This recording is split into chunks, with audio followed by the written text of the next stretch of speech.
ಈ ಥರ ಬಿಲ್ಡಿಂಗಲ್ಲಿ ಈ ಥರ ಪ್ಯಾಟ್ರನ್ ಕ್ರ್ಯಾಕ್ ಬರುತ್ತೆ. ಒಂದು ಕಡೆ ಎಂಡಲ್ಲಿ ಬಿಲ್ಡಿಂಗ್ ಕುಸ್ತಿದೆ ಅಂತ ನಮ್ಗೆ ಗೊತ್ತಾಗುತ್ತೆ.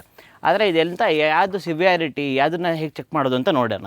ಇವಾಗ ನೋಡಿ, ಇಲ್ಲಿ ಕ್ರ್ಯಾಕ್ ಬಂದಿದೆ, 45 ಡಿಗ್ರಿ ಬಂದಿದೆ ಅಂತ ಹೇಳಿದ್ರೆ ಈ ಜಂಕ್ಷನಲ್ಲಿ ಸೆಟಲ್ ಡೌನ್ ಆಗಿದೆ ಅಂತ. ಇವಾಗ ಈ ಥರ ಕ್ರ್ಯಾಕ್ ಬಂದು ಇಲ್ಲಿ ನೋಡಿ, ಇಲ್ಲಿ ಕಟ್ ಆಗಿದೆ, ಇಲ್ಲಿ ಟರ್ಮಿನೇಟ್ ಆಗೋಗಿದೆ.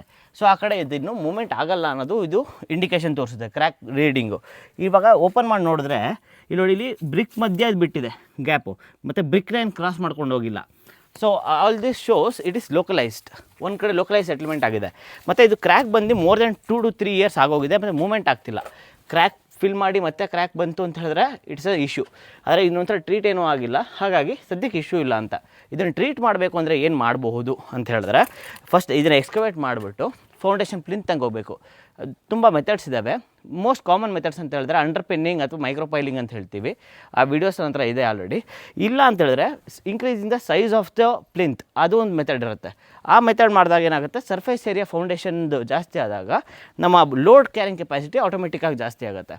ಆ ಥರ ಮಾಡ್ಬೋದು. ಅದೆಲ್ಲದಕ್ಕಿಂತ ಮುಂಚೆ ಇದನ್ನು ಮೇಜರ್ ಇಶ್ಯೂ ಇತ್ತು ಅಂತ ಹೇಳಿದ್ರೆ ಸಾಯಿಲ್ ಟೆಸ್ಟ್ ಮಾಡಬೇಕು ಅನಿಸಿದಾಗ ಸಾಯಿಲ್ ಟೆಸ್ಟ್ ಮಾಡಿ ಲೋಡ್ ಬೇರಿಂಗ್ ಕೆಪಾಸಿಟಿ ಚೆಕ್ ಮಾಡಿ ನೆಕ್ಸ್ಟ್ ಪ್ರೊಸೆಸ್ ಮಾಡಬೇಕಾಗತ್ತೆ.